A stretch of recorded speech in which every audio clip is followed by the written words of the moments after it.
ಹೊರಗೆ ಕೂತ್ಕೊಳ್ಳಿ. ವೀರಯ್ಯನ ಅರೆಸ್ಟ್ ಆಗಿದೆ, 2 ಸರಿ MLC ಆಗಿದೆ. ದಯವಿಟ್ಟು ಕೂತ್ಕೊಳ್ಳಿ. ಹೇಳಿ ಅದನ್ನ.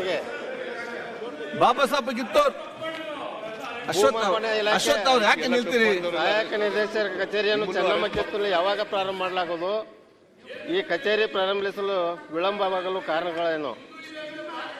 ಕಂದಾಯ ಸಚಿವರು ಅಡ್ಜಸ್ಟ್ಮೆಂಟ್ ಬೇಕಾಗಿಲ್ಲ. ನಮ್ದು ಪಾರ್ಟಿ ಸ್ವಚ್ಛ ಆಗ್ಬೇಕು, ನಿಮ್ದು ಪಾರ್ಟಿ ಸ್ವಚ್ಛ ಆಗ್ಬೇಕು. ಯತ್ನಾಳ್ ಅವರೇ, ನೀವು ಸೀರಿಯಸ್ ಮಿನಿಸ್ಟರ್ ಆಗಿದ್ರಿ, ನಿಮ್ಗೆ ಸೀರಿಯಸ್ನೆಸ್ ಅಲ್ಲ ಸರ್, ಈಗ ಕೇಂದ್ರದ ಮಂತ್ರಿ ಆಗಿದ್ದವರು ಏನಂತ ಗೊತ್ತಿರಲ್ಲ, ಏನ್ ಮಾತಾಡ್ತೀವಿ ಅಂತ ಗೊತ್ತಿರಲ್ಲ, ಯಾವ ನಿಲುವು ತಗೊಳ್ತೀರಿ ಅಂತ ಗೊತ್ತಿರಲ್ಲ. Won't changing your stand always. ಒಂದ್ಸಾರಿ ಹೇಳ್ತೀರಿ 2,500 ರೂಪಾಯಿ ಕೊಡಬೇಕು, 2,500 ಕೋಟಿ ಕೊಡಬೇಕು, ಚೀಫ್ ಮಿನಿಸ್ಟರ್ ಆಗ್ಬೇಕಾಗಿದೆ ಅಂತ ಹೇಳ್ತಾರೆ. ಆಮೇಲೆ ಅದರಿಂದ ಹಿಂದಕ್ಕೆ ಸ್ಟಾರ್ಟ್ ಆಗ್ಲಿ. ಸಿಬಿಐ ತನಿಖೆ ಕೊಡ್ರಿ, ಸಿಬಿಐ ಕೊಡ್ರಿ, ತನಿಖೆಗೆ ಅದನ್ನ ಕೊಡ್ರಿ, ಸಿಬಿಐ ತನಿಖೆಗೆ. ಸಿಬಿಐ ಕೊಡ್ರಿ. ನಿಮ್ ಸರ್ಕಾರ ಇದ್ದಾಗ ಯಾಕೆ ಕೇಳಲಿಲ್ಲ? ಸಿಬಿಐ ಕೊಡ್ಬೇಕು ಅಂತ ಯಾಕೆ ಕೇಳಲಿಲ್ಲ? ಸುಮ್ಮನೆ ಏನೋ ಬಾಯಿ ಬಂದಾಗ ಏನೋ ಮಾತಾಡ್ತಾರೆ. ಮಂತ್ರಿಗಳೆಲ್ಲ ಕೂತ್ಕೊಳ್ಳಿ, ಮಂತ್ರಿ ಅವರೇ ಕೂತ್ಕೊಳ್ಳಿ, ಮಂತ್ರಿ ಅವರೇ ಕೂತ್ಕೊಳ್ಳಿ. ನೀವು ಯಾಕೆ ಟೈಮ್ ವೇಸ್ಟ್ ಮಾಡ್ತೀರಿ? ತಂಗಡಿಗೆ ಅವರೇ, ಸುರೇಶ್ ಮಂತ್ರಿ ಕೂತ್ಕೊಳ್ಳಿ. ನೀವು ಯಾಕೆ ಅದಕ್ಕೆ ಮಹತ್ವ ಕೊಡ್ತೀರಿ? ತಂಗಡಿಗೆ ಅವರೇ ಯಾಕೆ ಇಂಪಾರ್ಟೆನ್ಸ್ ಕೊಡ್ತೀನಿ? ಸುರೇಶ್ ಯಾವ ಕಿತ್ತೂರು ಬಸವಪ್ಪ ಕಿತ್ತೂರು ಜೋರಾಗಿ ಮಾತಾಡಿ. ಮಾನ್ಯ ಸಭಾಧ್ಯಕ್ಷರೇ, ಚುಕ್ಕೆ ಗುರುತಿನ ಪ್ರಶ್ನೆ ಸಂಖ್ಯೆ 50 ಮಾನ್ಯ ಕಂದಾಯ ಸಚಿವರಲ್ಲಿ ಕೇಳಬಯಸುತ್ತೇನೆ. ಮಾನ್ಯ ಅಧ್ಯಕ್ಷರೇ, ಗೌರವಾನ್ವಿತ ಸದಸ್ಯರಿಗೆ ಉತ್ತರ ಒದಗಿಸಿಕೊಟ್ಟಿದ್ದೇವೆ. ಸರ್, ಉತ್ತರ ಬಂದಿದೆ, ಆದರೆ ಸುಮಾರು 2016ರಿಂದ ಇಲ್ಲಿವರೆಗೆ 20 ಜನ ಆಫೀಸಿಗೆ ಕೊಟ್ಟಿದ್ರು. ಇವತ್ತಿಗೆ ಇರೋರು ಕೇವಲ ಒಬ್ಬರೇ ಒಬ್ಬರು. ಅದಕ್ಕೆ ಆದಷ್ಟು ಬೇಗನೆ ಅಲ್ಲಿ ಸ್ಥಳಾಂತರಿಸಿದಂಥ ವ್ಯಕ್ತಿಗಳನ್ನ ಆ ಕಚೇರಿಗೆ ಹಾಕಿಕೊಟ್ಟು ಆ ಕಚೇರಿಯನ್ನು ಪ್ರಾರಂಭಿಸಬೇಕಂತ ತಮ್ಮಲ್ಲಿ ವಿನಂತಿ ಮಾಡ್ಕೊತೇನೆ ಸರ್. ಮಾನ್ಯ ಅಧ್ಯಕ್ಷರೇ, ಮಾನ್ಯ ಸದಸ್ಯರ ಕಾಳಜಿ ಕೂತ್ಕೊಳ್ಳಿ. ಸದಸ್ಯರದ್ದು ಸರ್ವೆ ಇಲಾಖೆಯಲ್ಲಿ ಹುದ್ದೆಗಳನ್ನ ಭರ್ತಿ ಮಾಡಬೇಕು ಅಂತ, ಅದರಲ್ಲೂ ಅವರ ತಾಲೂಕಿಗೆ ಮಂಜೂರಾಗಿರ್ತಕ್ಕಂಥ ಹುದ್ದೆಗಳು ಖಾಲಿ ಇದ್ದಾವೆ, ಅವ್ರನ್ನ ಭರ್ತಿ ಮಾಡಬೇಕು ಅಂತ ಕೇಳಿದ್ದಾರೆ. ಸದಸ್ಯರು ಕೇಳಿರೋದು 100ಕ್ಕೆ 100 ಸರಿ ಇದೆ. ಅದನ್ನು ಮಾಡಬೇಕಾಗಿರೋದು ನಮ್ಮ ಕರ್ತವ್ಯ ಇದೆ. ಈಗ ಸರ್ವೆ ಇಲಾಖೆಯಲ್ಲಿ 2 ಇಂಪಾರ್ಟೆಂಟು ಹುದ್ದೆಗಳು, ಒಂದು ಭೂಮಾಪಕರು ಅಂದರೆ ಸರ್ವೇಯರ್ಸು, ಇನ್ನೊಂದು ಉಪನಿರ್ದೇಶಕರು assistant director of land records ADLR. ಇವೆರಡೂ ಕೂಡ ಎಷ್ಟು ಹುದ್ದೆ ಖಾಲಿ ಇದೆ ಅಷ್ಟು ಖಾಲಿ ಇರುವ ಎಲ್ಲ ಹುದ್ದೆಗಳನ್ನು ಭರ್ತಿ ಮಾಡಲಿಕ್ಕೆ ಮಾನ್ಯ ಮುಖ್ಯಮಂತ್ರಿಗಳು ನಮಗೆ ಅನುಮತಿಯನ್ನು ಕೊಟ್ಟಿದ್ದಾರೆ. ಸೊ ಅದರ ಅಡಿಯಲ್ಲಿ 34 ADLR ಖಾಲಿ ಇದ್ದಿದ್ದು ಭರ್ತಿ ಮಾಡ್ತಾ ಇದ್ದೇವೆ. 750 ಸರ್ವೇಯರ್ಗಳು ಕೂಡ ಭರ್ತಿ ಮಾಡಲಿಕ್ಕೆ ನೋಟಿಫಿಕೇಶನ್ ಮಾಡಿದ್ದೇವೆ. KPSC ಮುಖಾಂತರ ಡೈರೆಕ್ಟ್ ರಿಕ್ರೂಟ್ಮೆಂಟ್ ಮಾಡ್ತಾ ಇದ್ದೇವೆ. 750 ಪೋಸ್ಟಿಗೆ ಒಟ್ಟು ಸುಮಾರು 77,241 ಅರ್ಜಿನೂ ಬಂದಿದೆ ಈಗಾಗಲೇ. ಸೊ ಆದಷ್ಟು ಶೀಘ್ರವಾಗಿ KPSC ಮುಖಾಂತರ without interview, no interview, direct appointment ರೂಟಲ್ಲಿ ಮಾಡ್ತಾ ಇದ್ದೇವೆ. ಆದಷ್ಟು ಶೀಘ್ರ ಇದನ್ನೆಲ್ಲ ಎಲ್ಲ ಹುದ್ದೆ, ಇವೆರಡು ಪೋಸ್ಟ್ ADLR ಸರ್ವೇಯರ್ ಇವೆರಡು ಫಿಲಪ್ ಮಾಡಿ, ಅದರ ಮಧ್ಯದಲ್ಲೂ ಕೂಡ ಅವ್ರ ತಾಲೂಕಿಗೆ ಬೇರೆ ಏನಾದರೂ ನಾನು ಕಡೆಯಿಂದ ಶಿಫ್ಟ್ ಮಾಡಿ ಮಾಡಿಕೊಡ್ತೇನೆ. ಇಷ್ಟನ್ನು ಭರ್ತಿ ಮಾಡಿಕೊಡ್ತೇವೆ. ಕೌಜರಿಂಗ್ ಮಾಂದಿ ಶಿವಾನಂದ ಅವರ ಪರವಾಗಿ ಹಂಪನಗೌಡ ಬಾದಲ್ಲಿ ಅವರು.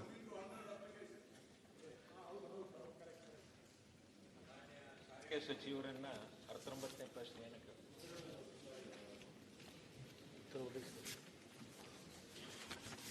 ಮಾನ್ಯ ಅಧ್ಯಕ್ಷರೇ, ಉತ್ತರದಲ್ಲಿ ಶಾಸಕರು ಕೇಳಿರ್ತಕ್ಕಂಥ ಪ್ರಶ್ನೆಗಳು ಸಮಾಧಾನಕರವಾದಂಥ ಉತ್ತರ ಕೊಟ್ಟಿಲ್ಲ. ಅವ್ರು ಕೇಳಿರ್ತಕ್ಕಂಥದ್ದು ಬೈಲಹೊಂಗಲ ಬಸ್ ಘಟಕದಲ್ಲಿ 129 ಬಸ್ಸುಗಳು ಓಡಾಡ್ತಾ ಇದ್ದಾವೆ. ಸುಮಾರು 9ರಿಂದ 13 ಲಕ್ಷ ಕಿಲೋಮೀಟರ್ ಓಡಿರ್ತಕ್ಕಂಥ ಹಳೆಯ ಬಸ್ಸುಗಳಿದ್ದಾವೆ. ಆ ಬಸ್ಸುಗಳನ್ನು ತೆಗೆದು ಹೊಸ ಬಸ್ಸುಗಳನ್ನು ಕೊಡಬೇಕು ಎಂಬ ಪ್ರಶ್ನೆಯನ್ನು ಅವ್ರು ಹಾಕಿದ್ದಾರೆ. ಇದರಿಂದ ಜನಸಾಮಾನ್ಯರಿಗೆ ಭಾಳಷ್ಟು ತೊಂದರೆ ಆಗ್ತಾ ಇದೆ ಎಂಬ ವಿಚಾರ. ಉತ್ತರದಲ್ಲಿ ಕೇವಲ 9 ಹೊಸ ಬಸ್ಸುಗಳನ್ನು ಮಾತ್ರ ಕೊಟ್ಟಿದ್ದಾರೆ. ಇನ್ನು ಹೆಚ್ಚಿನ ಹೊಸ ಬಸ್ಸುಗಳನ್ನು ಆ ಡಿಪೋಕ್ಕೆ ಕೊಡಬೇಕಂತ ಮನವಿಯನ್ನು ಮಾಡಿಕೊಂತಾರೆ ಶಾಸಕರ ಪರವಾಗಿ. ಓಕೆ ಸಭಾಧ್ಯಕ್ಷರೇ, ಬಸ್ಸುಗಳು 9-10 ಲಕ್ಷ ಕಿಲೋಮೀಟರ್ ಓಡಿರೋದಂತೂ ನಿಜ ಸಭಾಧ್ಯಕ್ಷರೇ.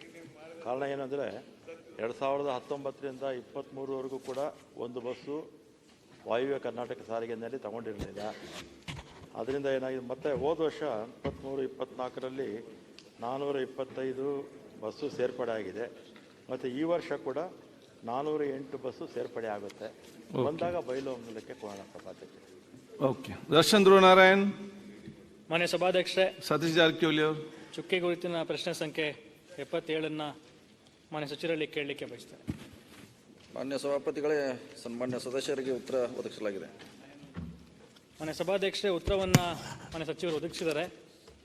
ನನ್ನ ವಿಶೇಷ ವಿನಂತಿ ಮಾನ್ಯ ಸಚಿವರಲ್ಲಿ, ನಮ್ಮ ನಂಜನಗೂಡು ತಾಲೂಕಿನ ಹುಳ್ಳಳ್ಳಿ ಹೋಬಳಿ ಏನಿದೆ, ಈಗಿನ ಪ್ರಸ್ತುತ ಸ್ಥಿತಿ ವಾಣಿಜ್ಯವಾಗಿ ತುಂಬ ವೇಗವಾಗಿ ಬೆಳೀತಿರುವಂಥ ಒಂದು ಹೋಬಳಿ.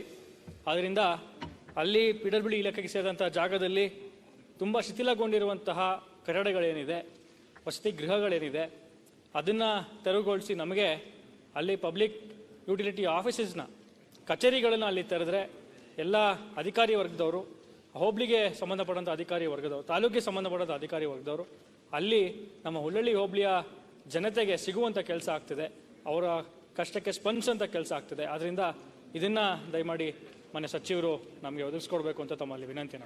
ಮಂತ್ರಿಗಳು. ಸಭಾಧ್ಯಕ್ಷರೇ, ನಮ್ಮ ವಸತಿಗರುಗಳು ವಾಸಕ್ಕೆ ಯೋಗ್ಯವಾಗಿದೆ. ಸೊ ಅದನ್ನು ಅವಶ್ಯ ಬಿದ್ದರೆ ರಿಪೇರಿ ಮಾಡ್ತೀವಿ, ಅದು ಸರಿ ಇದೆ. ಅವ್ರು ಮುಖ್ಯವಾಗಿ ಕೇಳಿದ್ರು ಈ ಜಾಗೆ ಬೇರೆ ಸರ್ಕಾರಿ ಕಟ್ಟಡಕ್ಕೆ ನಮಗೆ ಉಪಯೋಗ ಮಾಡ್ಲಿಕ್ಕೆ ಕೂಡ ಹೇಳಿದ್ರೆ ನಮ್ಮ ಜಾಗೆ ಕೊಡೋದು ಭಾಳ ಕಷ್ಟ. ಆವಾಗ ಸಂದರ್ಭ ಬಂದಾಗ ಆವಾಗಿನ ಸರ್ಕಾರ ಅದು ನಿರ್ಧಾರ ತೆಗೆದುಕೊಳ್ಬೇಕಾಗ್ತೈತೆ. ಆ ಸಂದರ್ಭದಲ್ಲಿ ಅದಕ್ಕೆ ಕ್ರಮ ವಹಿಸ್ಬೋದು. ಬರ್ಮಗೌಡ ಅಲ್ಗೌಡ ಕಾಗಿ. ಮೀನುಗಾರಿಕೆ ಸಚಿವರ ಪರವಾಗಿ 199ನೇ ಪ್ರಶ್ನೆ ಮೀನುಗಾರಿಕೆ ಮತ್ತು ಬಂದರು ಮತ್ತು ಒಳನಾಡು ಸಚಿವರು. ಸಚಿವ ಸನ್ಮಾನ್ಯ ಸಭಾಧ್ಯಕ್ಷರೇ, ಉತ್ತರವನ್ನು ಒದಗಿಸಲಾಗಿದೆ. ಅಧ್ಯಕ್ಷರೇ, ಉತ್ತರವನ್ನು ಒದಗಿಸಿದ್ದಾರೆ. ಆದರೆ ಸ್ವಲ್ಪ ಮಾಹಿತಿಯ ಕೊರತೆ ಇದೆ ಅಂತ ಕಾಣ್ತಿದೆ. ಅಲ್ಲಿ ನಮ್ಮ ಕೃಷ್ಣಾ ಬೆಲ್ಟದಲ್ಲಿ ದೊಡ್ಡ ನದಿ ಹರಿತಾ ಹೋಗೋದ್ರಲ್ಲಿ ಇರೋದ್ರಿಂದ ಸಾಕಷ್ಟು ಆ ಭಾಗದಲ್ಲಿ ಮೀನುಗಾರರು ಇದ್ದಾರೆ ಅಧ್ಯಕ್ಷರೇ. ಆದರೆ ಅವರಿಗೆ ಸೌಲಭ್ಯಗಳ ಕೊರತೆ ಭಾಳ ಇದೆ. ಆ ಸೌಲಭ್ಯದ ಎಲ್ಲ ಕೊರತೆಗಳನ್ನು ಕೊಡಬೇಕು ಅನ್ನೋಂಥ ವಿನಂತಿಯನ್ನು ನಾನು ತಮ್ಮ ಮುಖಾಂತರ ಮಾಡ್ಕೋತಾ ಇದ್ದೀನಿ. ಇಲ್ಲಿ ಮನೆಗಳ ಅಧ್ಯಕ್ಷರೇ, ಇಡೀ ಮತಕ್ಷೇತ್ರಕ್ಕೆ 7 ಮನೆಗಳನ್ನು ಕೊಟ್ಟಿದ್ದಾರೆ. ಸಾವಿರಾರು ಜನ ಕುಟುಂಬದ ಮೀನುಗಾರರು ಇರೋದ್ರಿಂದ ಈ 5 ಮನೆಗಳು ಕೊಟ್ಟರೆ ಸಾಲದಿಲ್ಲ. ಅದಕ್ಕಾಗಿ ಹೆಚ್ಚಿಗೆ ಒಂದು 100 ಮನೆಗಳಿದ್ರೆ ಒಂದು ವರ್ಷಕ್ಕೆ ಕೊಡಬೇಕು ಅನ್ನೋಂಥ ವಿನಂತಿಯನ್ನು ತಮ್ಮ ಮುಖಾಂತರ ಮಾಡ್ಕೊಳ್ತಾ ಇದ್ದೀನಿ. ಜೊತೆಗೆ ಅಧ್ಯಕ್ಷರೇ, ಈ 2 ವೀಲರ್ಸ್ಗಳನ್ನು ಮತ್ತು ಕಿಟ್ಗಳನ್ನು ಕೊಡುವಂಥದ್ದು ಸಹಿತ ಇಡೀ ಜಿಲ್ಲೆಗೆ ಕೊಟ್ಟಂಥ ಟಾರ್ಗೆಟ್ಗಳನ್ನು ನೋಡಿದರೆ, ನಾನು ಮೊನ್ನೆ ಅಲ್ಲಿ ಸಂಬಂಧಪಟ್ಟ ಅಧಿಕಾರಿಗಳನ್ನ ಕರೆದು ಕೇಳಿದಾಗ ಇಷ್ಟಲ್ಲಿ 1 ಅಥವಾ 2 ಜನರಿಗೆ ಆ ಒಂದು ಸೌಲಭ್ಯಗಳನ್ನು ಕೊಡ್ತಾ ಇದ್ದಾರೆ. ಒಂದು ಮತಕ್ಷೇತ್ರಕ್ಕೆ 1 ಅಥವಾ 2 ಜನರಿಗೆ ಕೊಟ್ಟರೆ ಆಗೋದಲ್ಲ. ಜಿಲ್ಲೆಗೆ ಸರ್ ಟೋಟಲಿ ಬೆಳಗಾಂ ಜಿಲ್ಲೆಗೆ 4 ಲಕ್ಷ 8 ಲಕ್ಷ ಈ ಥರ